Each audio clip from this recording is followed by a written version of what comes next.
booster in my Toyota Tundra. It's been 2 weeks. How's it doing?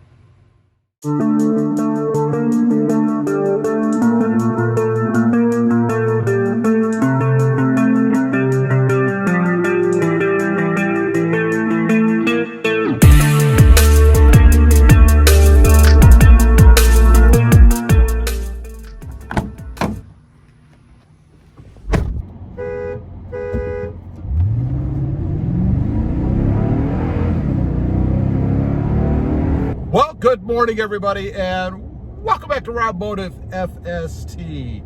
And that's right, I've had the Sprint booster in my Toyota Tundra for right around 2 weeks now. So I thought I'd get in, let you guys know what I think of it and how it's doing. I couldn't resist in the beginning there, and if you didn't catch it, that was a little racing simulation. I don't know.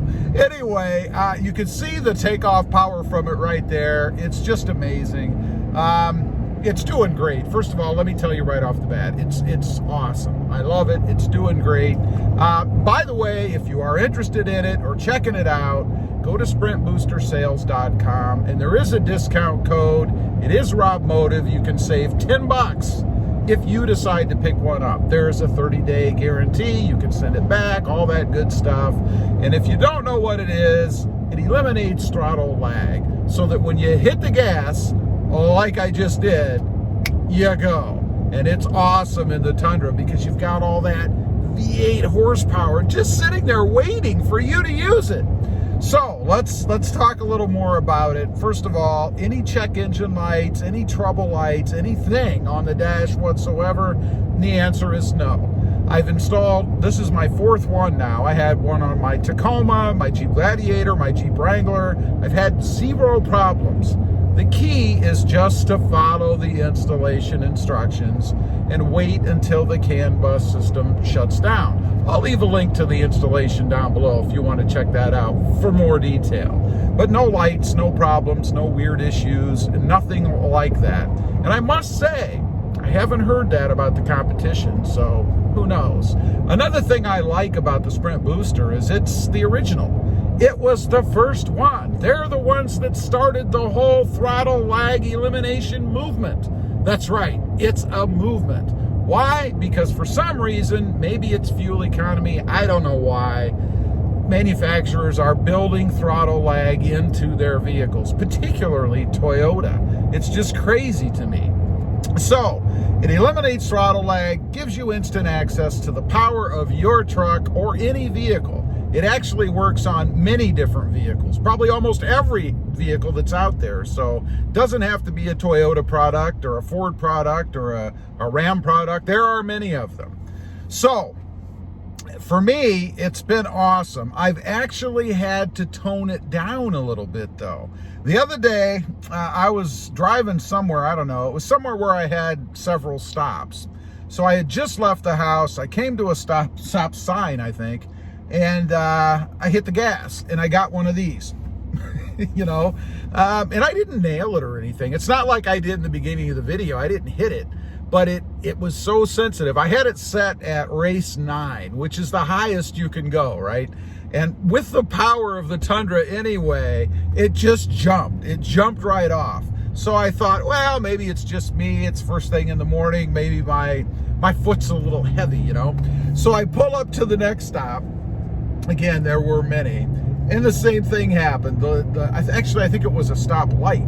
The light turns green. I was in first in line, and I hit it, and I did one of these, a little one of these.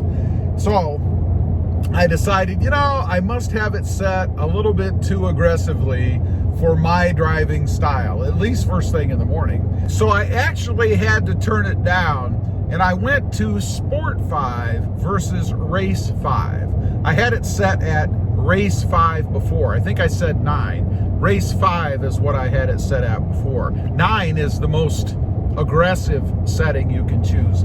So I went to Sport 5, and I gotta say, for me, it's perfect. I love the way it's set up now. It's a nice, smooth transition when I accelerate. No more jumping off the line. And the good thing about the Sprint Booster product is you can adjust it to your liking. there are 18 different settings, 9 in sport and 9 in race. So surely you can find something in there that works for you. And if for some reason you wanted to turn it off, you can do that very easily just with the little controller itself. You just shut it off, you're back to factory settings. And matter of fact, I would suggest that you do that. When you get the Sprint booster, find the place that you like it. Find your sweet spot. And after you've driven that way for, I don't know, a day or two or whatever, turn it off. You will be amazed at the difference it makes. It's an awesome product. It still just baffles me as to how much it brings out of the Tundra and the Tacoma for that matter. The Tacoma is by far the biggest change that I've seen so far. It completely changes the Tacoma. So, would I get it again? Absolutely. You know, recently I traded in my Toyota Tacoma, and several people asked me, well, what about the Sprint booster? Did you remove the Sprint booster? Well, heck yeah, I removed the Sprint booster. Why? Well, because I'm going to use it on the next truck. That's why. There's no way I would let it go with that truck. It's just too important to me and my driving experience to let it go and not bring it on the next truck. So I love it. I think it's awesome. Now let's talk about fuel economy. They don't state that it's supposed to increase fuel economy in any way, but I have experienced that, or I did, on my Toyota Tacoma. I was pushing an increase of 2 miles per gallon. Now, don't take my word for it. If you look at the comments on my original installation video, or some of the other ones that followed, over on the Rob Motive channel, there are others who are experiencing the same thing. So it's not just a fluke with me.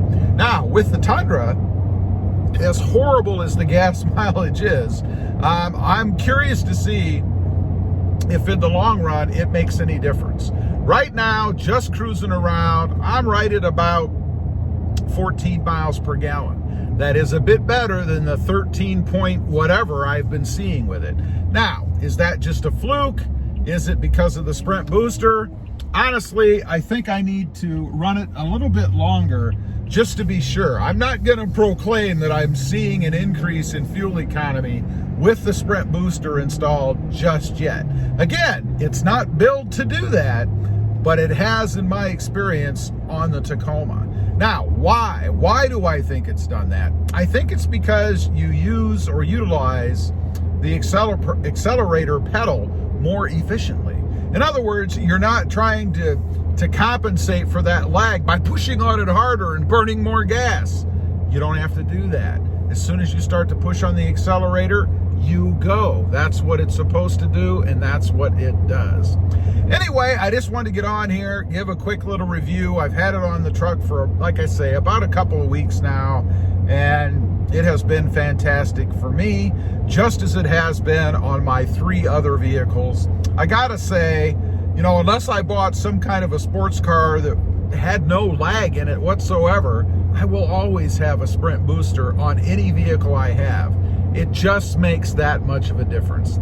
Leave a comment, let me know if you've picked one up for your Tundra or any other vehicle. I'd be curious to know what your experience was. Were you amazed like I was? Leave a comment, let me know. Also, real quick, I do have 2 additional channels. Rob Motive, all about my 2021 Toyota Tacoma, and Rob Motive JT, all about my 2020 Jeep Gladiator. Check them out, and if you're interested, why not subscribe? Don't forget to click that notification bell so that you don't miss out on any upcoming videos. And do me a favor, smash that subscribe button on the way out. Thanks for watching. Stay quick out there. Bye.